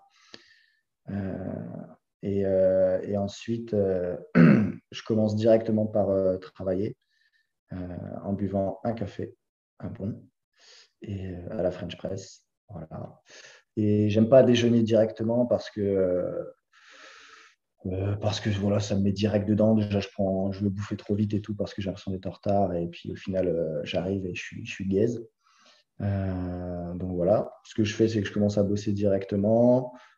Tout commence pour moi en entreprise par l'éthique de travail. Voilà, il n'y a rien d'autre que ça. Il faut arrêter toutes les stratégies, tout, je vais faire ci, je vais faire ça, machin.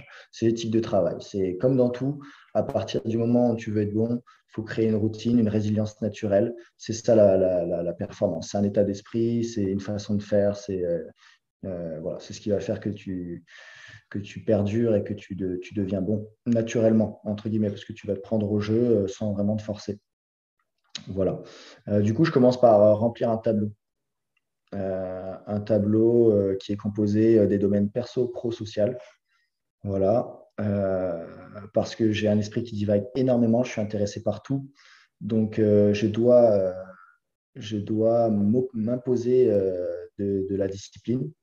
Donc, c'est pour ça que je mets la petite story aussi, que je fais ça maintenant, parce que c'est un moyen en plus de me bouger le cul, tu vois. Dire, mais attends, s'il n'y a pas la story, voilà. Donc voilà, je triche pas là-dessus pour essayer de m'imposer un petit truc en plus, qui maintenant est devenu un jeu parce que je kiffe. Tu vois, le matin, maintenant, je réfléchis peut-être des fois à un petit dicton, une petite musique qui est cool, etc. Enfin voilà. Bref, je remplis ce tableau au niveau pro. Donc, qu'est-ce que je vais faire le matin? J'essaie d'estimer combien de temps ça va me prendre. Qu'est-ce que je vais faire l'après-midi? Voilà. Et il faut rentrer vraiment dans ce jeu-là, d'arriver à te connaître. Qu'est-ce que tu peux faire dans une journée? Combien de temps tu estimes que ça va prendre, etc. Et au début, tu vas te tromper complètement. Tu vas marquer 30 minutes, ça va te prendre 1h30. Enfin, voilà. Et petit à petit, ça s'aligne et ça prend son sens. Ensuite, donc, je me fixe les horaires. Euh, euh, pour le domaine pro. Sur le domaine perso, je vais marquer quand est-ce que je m'entraîne, combien de temps ça va durer, qu'est-ce que je vais faire, etc. Je ne sais pas si j'ai des trucs à faire personnellement, que ce soit là, en ce moment, tu vois, par exemple, c'est à rechercher une voiture. Voilà, ce genre de choses. Après, au niveau social, bah, que ce soit vie de couple, que ce soit amis, etc. Qu'est-ce que tu as prévu dans ta journée? Et à la fin de la matinée, je fais un bilan sur ce que j'ai fait, mais très rapide, tu vois, est-ce que j'étais efficace, etc. Et en fin de journée, pareil. Voilà. Et je marque les choses que je pourrais faire pour demain. Mais voilà, ça ressemble à ça une journée. Euh, et pour continuer dans l'éthique de travail, en plus de ce tableau-là, ce qu'il faut vraiment faire pour ceux qui ont envie d'entreprendre, et bon, même si je suis un jeune entrepreneur, hein, je donne que les petits conseils que j'ai mis en place, mais c'est vraiment d'avoir un agenda. Je fais chier tous ceux qui sont autour de moi pour l'agenda. C'est à partir du moment où tu gères ton temps, tu n'as pas de patron, ben en fait, ton vrai patron, c'est ton agenda. Voilà. Pour moi, ça marche comme ça. C'est à partir du moment où tu l'as marqué dans l'agenda, tu as fait une promesse et du coup, tu le fais. C'est ni plus ni moins que ça. Et du coup, j'ai mon agenda qui est composé de, pareil, perso, pro, social. À partir de quel moment j'arrête de travailler, qu'est-ce que j'ai prévu après ça, etc. Parce qu'avant, tu vois, j'avais vu une de tes questions, c'était qu'est-ce que tu t'autorises à faire en dehors? Et tu vois, ça fait quelques mois, là, je me suis rendu compte que je ne faisais rien pour moi et que voilà, je n'avais pas une vie assez remplie et que j'allais le payer forcément un jour ou l'autre. Euh, Parce que à force de faire qu'une seule chose, tu te polarises et c'est pas bon. Et du coup, voilà, l'agenda me permet vraiment de faire ça, de tout marquer, du coup, d'arrêter d'y penser. Et après, j'écoute mon agenda comme si c'était mon patron et je fais. C'est tout. Et quand j'arrive, je fais ce que j'ai à faire au niveau marketing, tout ce qui est Insta, etc. Et après, je mets mon téléphone dans l'armoire sur silencieux. Et voilà, je ne le laisse pas à côté de moi parce qu'à partir du seul moment où je vais avoir un petit moment de flottement, je vais vouloir le regarder. Et du coup, ça se passe comme ça. Euh, et après, pour te faire le topo de la journée, en gros, je travaille en principe de 6h15 à 11h. À 11h, je fais des tortures de préhab. Voilà, en principe. Non, qui sont très light. Tu as su t'adapter à ma demande et ça, c'est très bien.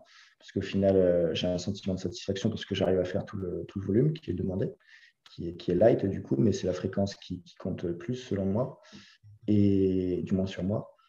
Et après, voilà, je mange, je fais une petite sieste de 7 minutes exactement. Parce que si je fais plus, après, je sombre et c'est pas le but. Euh, et ensuite, je regarde deux, trois petits trucs au niveau perso. Tu vois, je me divertis en ce moment, c'est sur Mike Tyson. Voilà, rapidement, en mangeant en principe.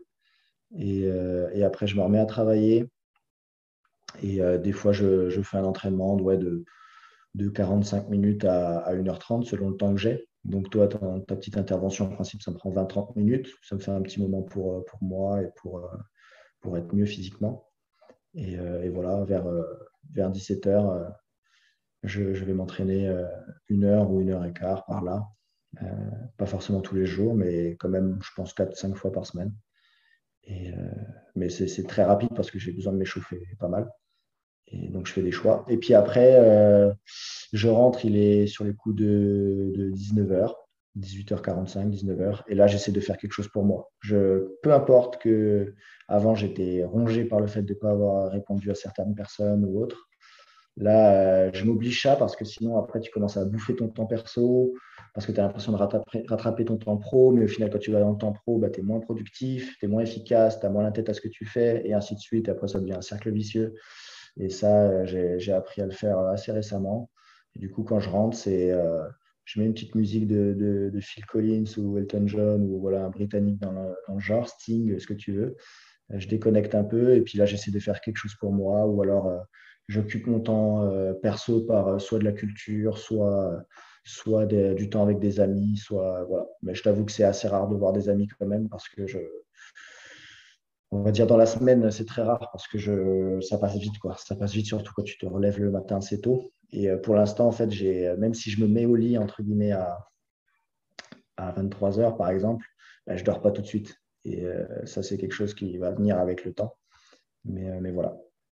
En tout cas, je conseille vraiment aux gens qui sont un peu comme moi, un peu intéressés par tout, tête en l'air, etc., de se mettre dans une routine qui va un peu à l'encontre de celle des autres.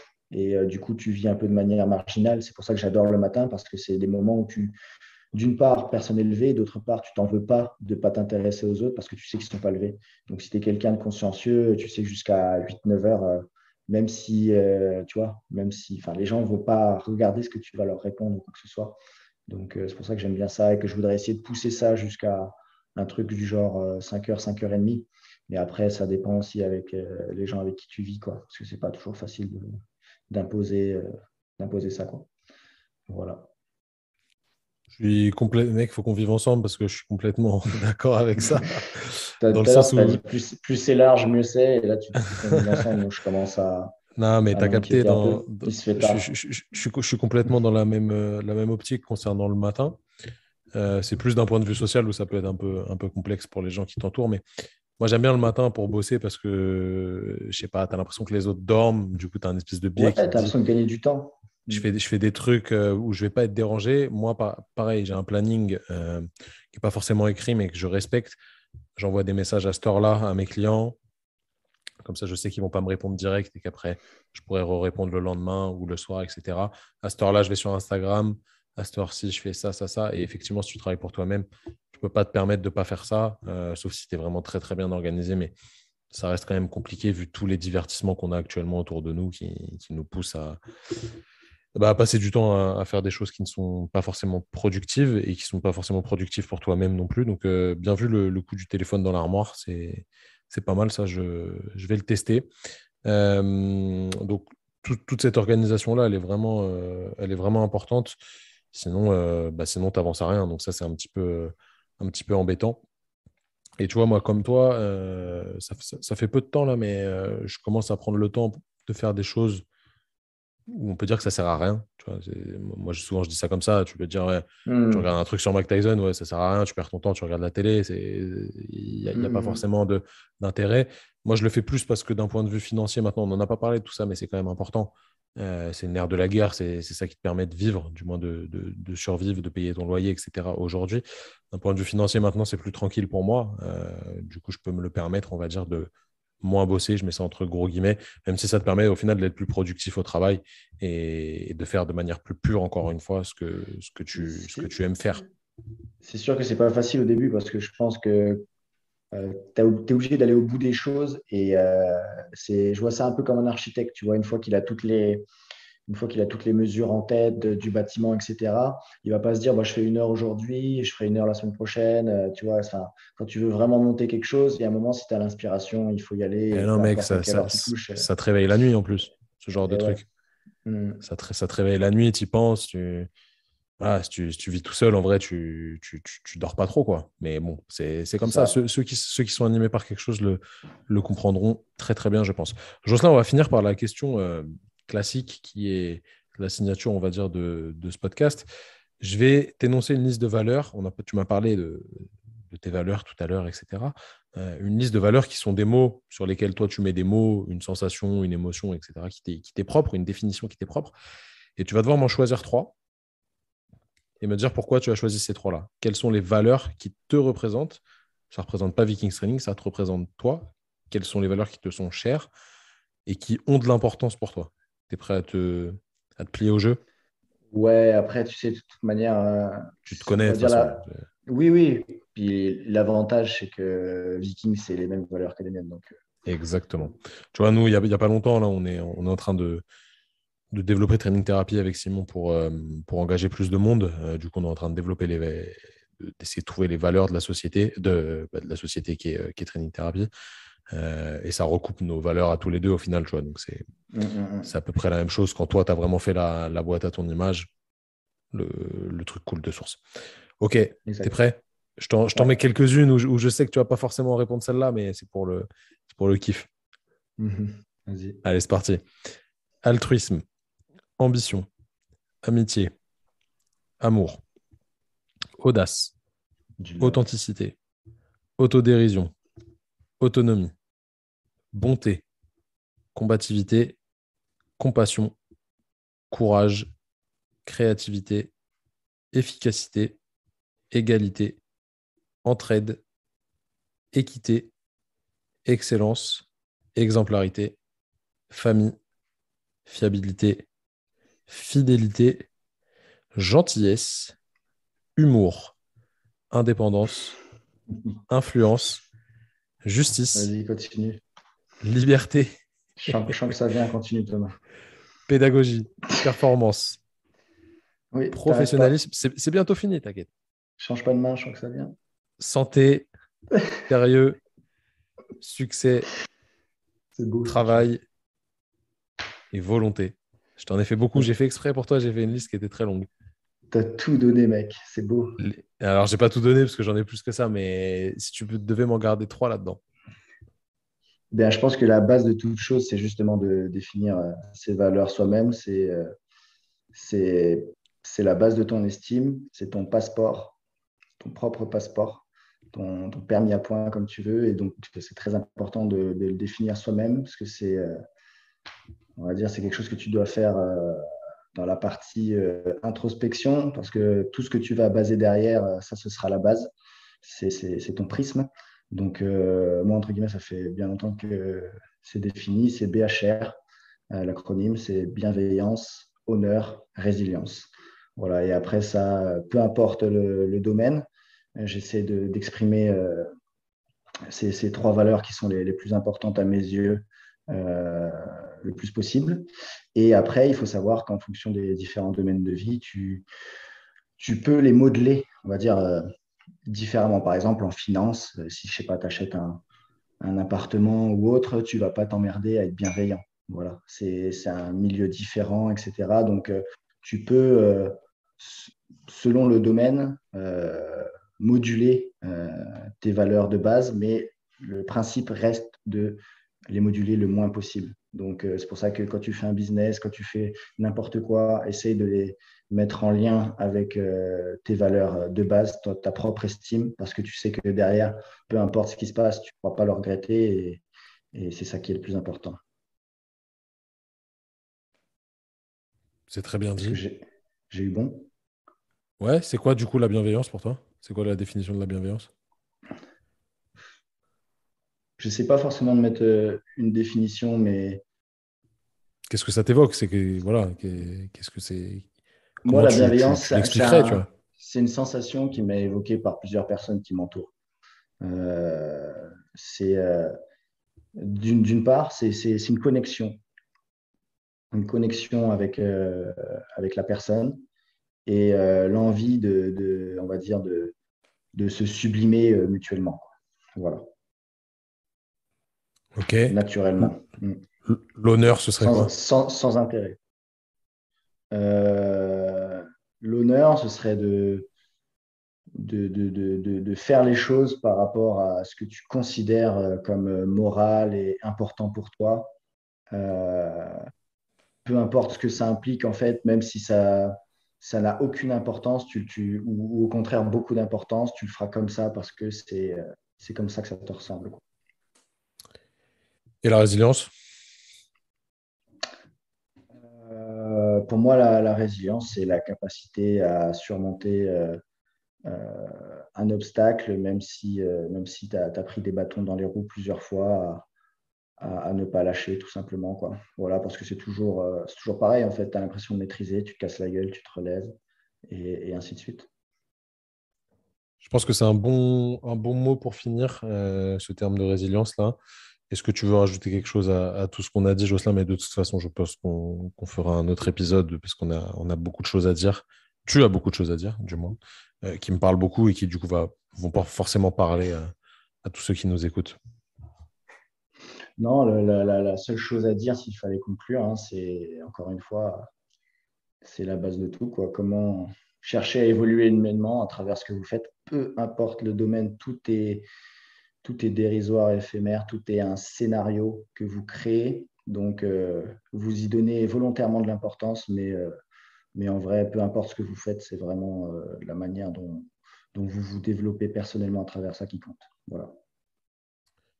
Les amis, faites les choses avec sérieux, mais ne vous prenez pas forcément trop au sérieux. Merci Jocelyn pour ton temps, merci pour toutes ces idées et ces valeurs véhiculées. Je pense que ça va aider certains à réfléchir à qui ils sont et à se mettre dans cette voie de quête de personnalité, de comprendre qui on est pour avoir une vie bien plus épanouie.